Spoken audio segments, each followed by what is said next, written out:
Multiplayer, a huge aspect of gaming. In fact, it is considered by many to be the most important aspect of gaming. Many video game companies nowadays rely and thrive on multiplayer as it amplifies the potential revenue of a game tenfold. Obviously, a game doesn't need multiplayer, as we can see by all the games that focus on their narratives and solo campaigns that still make tons of money, but it can't be denied that there is a larger amount of money to be made with multiplayer. You know what? I'll give you the 30 grand for it. Thanks to things like battle passes and skin packs. In fact, we are seeing more and more games focus solely on multiplayer. While some of them are free to play, only asking for money if the player wants to buy new skins, many still charge near enough full price, despite not having a solo story mode. It's pretty obvious why game companies do this, as the mainstream is mainly made up of people who play multiplayer games on a regular basis. Gaming events and tournaments all pretty much follow the multiplayer scene, as it offers a perfect form of competition amongst gamers, and draws in massive crowds across the world. Ever since its earliest inception, multiplayer has been extremely successful and looked upon fondly. I think we can all remember the time in our lives when we were first exposed to multiplayer. The excitement, the joy rushing through you as you kept playing and quickly became addicted to the thrill of facing off against people on those virtual battlegrounds. Of course, there are cooperative multiplayer games that are more casual than competitive, but a large part of multiplayer revolves around a team versus team dynamic. The depth of multiplayer is vast and spans over a multitude of genres. Today I will specifically be talking about class-based multiplayer games. Now, this topic mainly covers your typical class selection multiplayer games, as well as hero shooters. Class selection multiplayer is a little more complicated than just your typical style of multiplayer, where everyone is equal in terms of perks, abilities, weapons, etc., like with Call of Duty. With class selection and hero selection, it gets a little different. With games that revolve around class selection, each class is differentiated through their perks, abilities, and weapons to make sure that they are all unique and useful in their own ways. Examples of class-based multiplayer games are the Battlefield franchise, Star Wars Battlefront 2, as well as the Plants vs Zombies Garden Warfare franchise. Hero shooters are similar, except each character almost acts like a different class from the rest, as each one has abilities and weapons used only by that character. Examples of games that fall under this category are Rainbow Six Siege, Valorant, and Team Fortress 2. Now you may be thinking to yourselves, why didn't I include Overwatch in either of those categories? Well, that's because it kind of fits into both. Although there are three distinct classes to pick from, damage, tank, and support, the characters within those classes are all unique and tackle their respected role differently. These types of games offer up many qualities that standard multiplayer games struggle to or straight up can't offer to their consumers. As well as this, however, they offer up their own challenges and disadvantages. Let's take a look at them, shall we?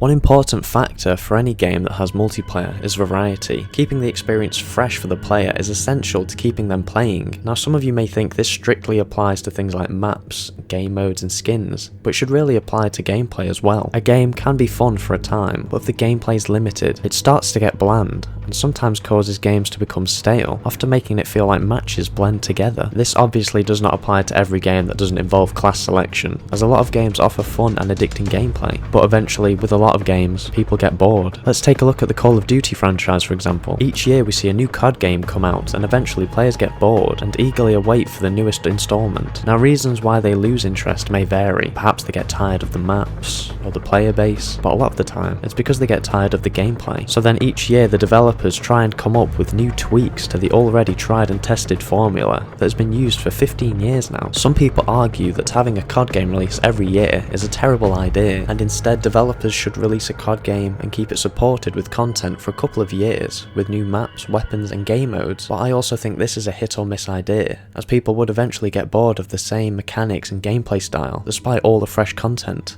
Now let's take a look at some of the games I mentioned: Siege, Overwatch, Team Fortress 2, and Battlefield 4. Each of these games released before 2017, and still have dedicated fan bases and busy multiplayer servers. Realistically, most games tend to die after a couple of years due to new releases, but these games continue to be played. Team Fortress 2 is an extremely impressive example, considering it was released all the way back in 2007. Each of these games have excellent qualities that keep players engaged time and time again, one being varying gameplay. Each of these games offers the player a different way to play the same game. Let's take a look at Battlefield 4. When loading into a game, the player is met with 4 different classes to choose from: Assault, engineer, support, and scout. Each class has their own perks, weapons, and equipment to ensure they all feel different from each other. These perks and equipment options also mean each has their own job to do in the game. Assault has medical-based equipment that he can use to heal and revive his teammates. Engineer has tools to fix vehicles, and tools that he can also use to destroy vehicles. Support has high-damaging LMGs, and ammo crates he can use to restock his team's ammunition. And Scout mainly utilises snipers, picking off enemies from a distance and doing reconnaissance. This essentially gives the player 4 different ways to play. Another example we can turn to is the newest Star Wars Battlefront 2. Now I'm only mentioning the newer version here because although the old game had a class system, this newer installment, as well as just having the base classes Assault, Heavy, Officer and Specialist, once the player accumulates enough points, they can use them to play as other more powerful classes, and if they're lucky enough to get into a game that doesn't have someone waiting on the load screen to just get a hero, they might have a chance of playing as a hero or villain. This is a great way of keeping gameplay fresh, as the extra classes offer different ways to tackle combat and include tons of unique abilities which can be said especially for heroes and villains. TF2 is yet another example of varying gameplay. Technically there are 3 types of classes in the game: offensive, defensive and support. Despite each character being shoved under one of 3 of these labels, they all completely oppose one another, as they have completely different weapons, mobility and usefulness. Sorry, Spam. Overwatch is a game that prides itself on its huge roster of heroes and their creative abilities. Like I said previously, there are 3 classes in Overwatch: DPS, tank and support. Like TF2, each character in these classes are different from one another. In the tank role, there are shield tanks whose primary goal is to shield their teammates, keeping them safe from damage, whereas there are other tanks who specialise in damage and diving on the enemy team. The DPS role is also extremely varied, although you do get the basic characters who do the standard point and shoot approach. Others rely on speed and movement to overwhelm the enemy. Others are aerial based, allowing them to maneuver themselves above the enemy, opening them up for attack. Some are also more useful on defense, as they can lock down specific areas and choke points without having to move too much. Siege, despite technically only having operators be split between 2 groups, defense and offense, there are numerous subcategories these characters fit into: supports, roamers, hard breachers, fraggers, bottom fraggers. All of these games give the player specific tools that make each match feel different. It allows each player to play how they want, whether that be as a damage-oriented class or someone who wants to sit back from the killing and would rather help their team through healing or other more passive roles. Pretty much every class has a huge influence on the team and works to make each player feel different.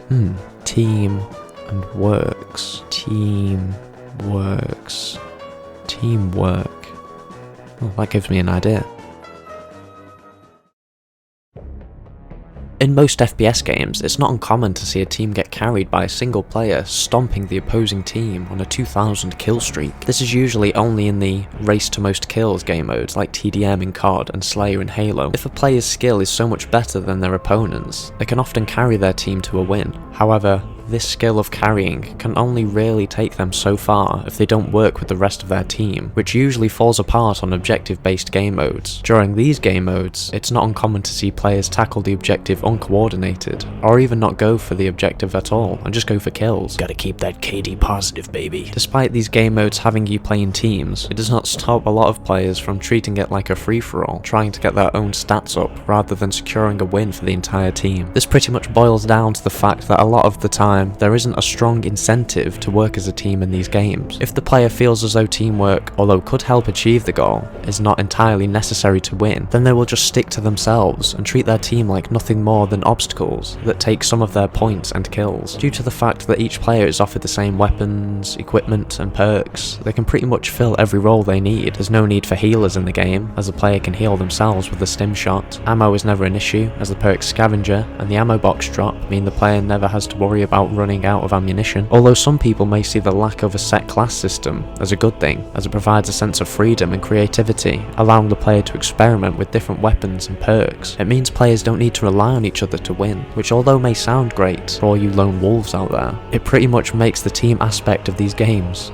redundant. That's the beauty of a class-based multiplayer game though, because in a way, if you want to succeed, you have to work in unison with your team. Of course you're still going to get those selfish players who think they're in a game of free-for-all, but the class system means players have to rely on the abilities of others to achieve the objective. It's well and good going in guns blazing, dealing damage, but if you want to keep that up, you need the help of your healers to keep you in the fight. It works the same for support classes as well. There's no point in going in trying to do damage by yourself. You need the help of strong damage dealers that can take a lot of punishment. Let's use use Overwatch as an example. If the extremely talented DPS main decides to dive in on an enemy team with no help from the healers and tanks, 90% of the time, they will die, as they are not letting their team support them. Keeping attacks coordinated allows each member of the team to fill their role successfully and makes the probability of winning increase. Siege is another great example of teamwork being a necessity. It doesn't matter which side you are on, attackers or defenders, you need to act as one. There's no point peeking the same corridor or hatch that someone else is already watching. In Siege, everyone has to carefully decide where to enter from to minimize chances of flanks and killing any roamers on their way to the bomb site, watching each other's backs as they go.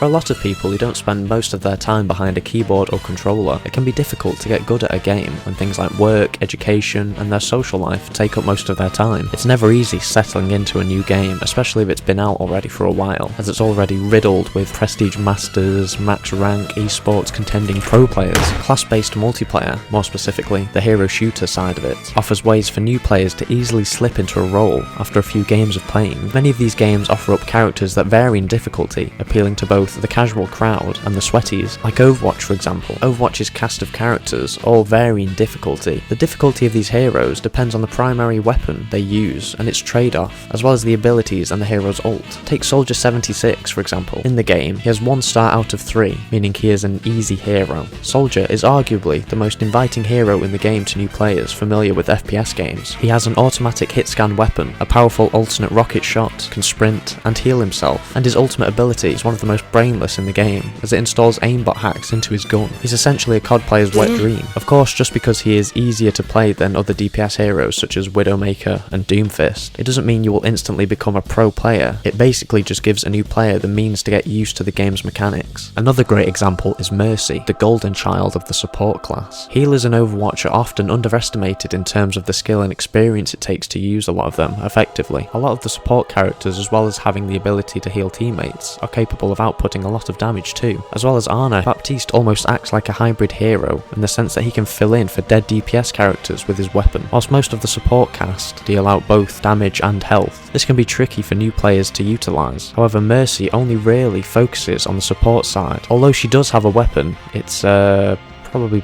best not to whip it out in the middle of a firefight. She is a great way to help new players get used to the support role, as her healing stream locks onto the nearest teammate she is aimed at, meaning aiming is not a huge worry on the player's mind. She also has the ability to raise teammates back from the dead. These types of characters are great for new players. Their simple gameplay mechanics invite newcomers to stay with the game, and as for players who have been with the game for a long time, they can begin to experiment with perhaps more difficult heroes to master. Okay, I'm rambling on a little bit with Overwatch, so let's talk about another game. New player-friendly characters are everywhere in hero shooters. TF2's classes are other examples of varying difficulty. Soldier is the class that a lot of players tend to play due to his impressive damage output, which also goes for the demo man. The medic, like Mercy, is also very simple to grasp, as you pretty much just have to focus on your team's health and keeping them alive in fights. Engineer, again, another inviting class, as the player most of the time doesn't have to play the game. Other classes, on the other hand, can be quite difficult to perform well with, like Heavy. With his big gun and stature, it's easy for new players to get lost in the moment and think they can wipe out the entire enemy team all on their own. They can't.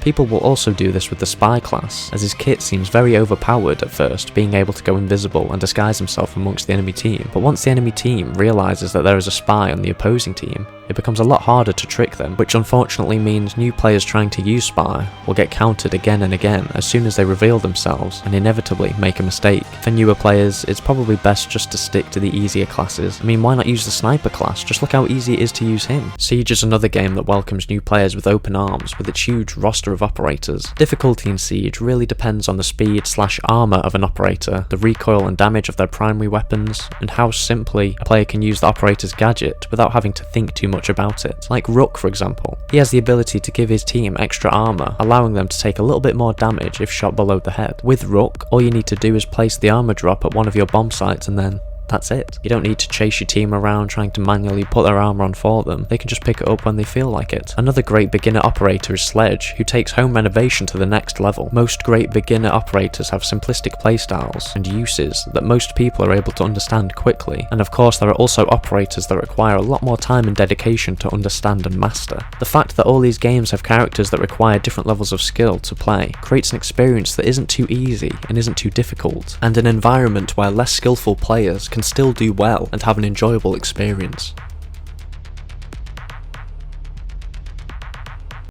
Okay. Now that I've talked about the positive aspects of role-based multiplayer, this is the part of the video where I flip the switch and talk about some of the negative aspects of these types of shooters. Keep in mind, this section won't be as long as the first, as I definitely feel there are a lot more positive traits of these games than there are bad ones. Earlier, you may have noticed that I discussed how these types of games encourage teamwork, and make it so you have to work closely with each other if you want a chance of winning. To be honest, this reliance on your team to win is kind of a double-edged sword, as often you have to trust a random group of people you've never met and pray that they play the game like a team, which sometimes they do, and others they don't.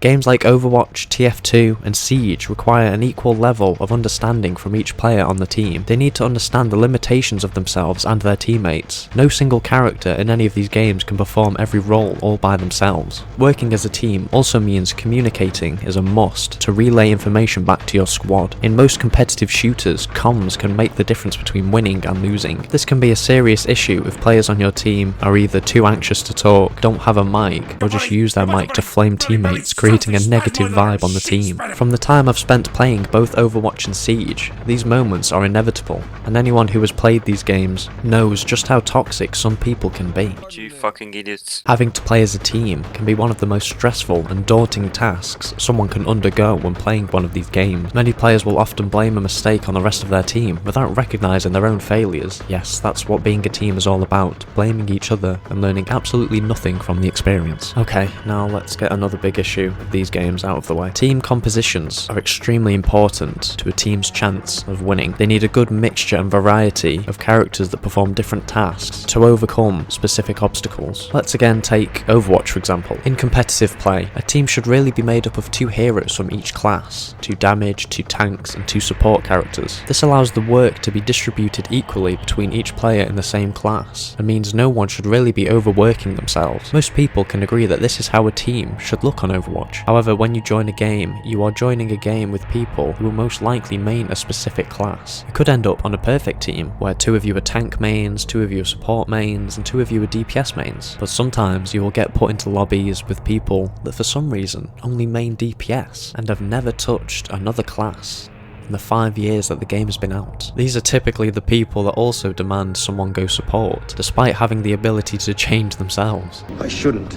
They will often use the excuse of being inexperienced with a healer or a tank, which would maybe be valid if characters like Mercy and Reinhardt didn't exist in the game. You know, the characters designed to be new player friendly. Again, Siege is another game where this can be an issue. Despite you picking an operator first, some people will demand you switch off that character so they can play them instead. If you say no, as most people do, they will usually start to insult you, claiming they are much better and can carry with that operator. These are the kinds of people that should stick to games like COD. People who feel only they can play a specific character despite it being available to everyone. They saw the huge variety of characters in these games available to them and said, fuck that, give me this one and no one else. Speaking of characters, with the huge rosters these games boast, it's no surprise that some of them get favoured over others who just aren't as effective or easy to play. With games like Siege and Overwatch, where new characters have been added to the base game since their releases, there are bound to be characters that are better than others. It's difficult to make every character useful, which can be seen by the constant nerfs and buffs some of the characters get. Some characters are also only useful in certain situations, making them useless a lot of the time, so players will most likely pick characters that are able to be used well more often. Situational and at times selfish characters that spring to mind from these games are Torbjorn from Overwatch, Spy from TF2, and Blackbeard from Siege. Torbjorn has always been criticised, as with every patch he receives he's either too powerful or too weak. His ultimate isn't that great, and it's pretty easy to avoid, and he also has to rely on his fragile little turret to do half the work for him. Whilst his turret is up, he can't really move away from it, as it may get destroyed, meaning he is only really useful when a team decides to hunker down in one specific place, on defense. In a game where movement and sticking with your team is key, Torbjorn encourages players to be selfish and stay still, which is never good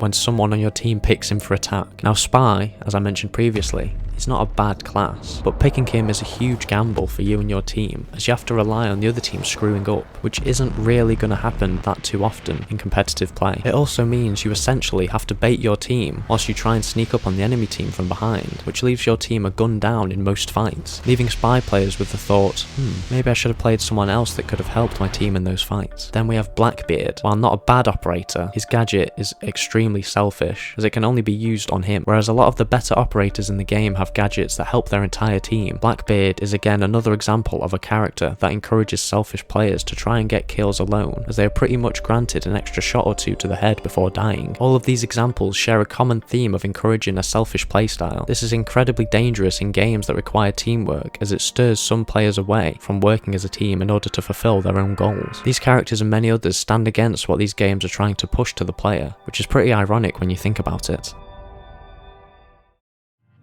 Overall, the games that fall under this category have their high points and low points. Whilst teamwork isn't always an enjoyable experience, they can teach you a lot of valuable skills that can come in handy over a multitude of games, understanding when you need support from your team, and never taking any responsibility for anything that goes wrong. Just shift the blame somewhere else. Although the thought of classes can seem restrictive, they arguably offer up some of the most exciting and least repetitive gameplay out there. I think in the future, more games like this need to steer away from anything that may encourage selfish playstyles, as that I feel is what knocks the quality of these games somewhat. I know there will always be selfish players who only look out for themselves in every game on the market, but hopefully devs will implement ways to change their minds and get them more interested in working side by side with their team. Early presentations for Overwatch 2 have already shown how Blizzard is trying to combat this, so maybe this will set the standards for games that follow.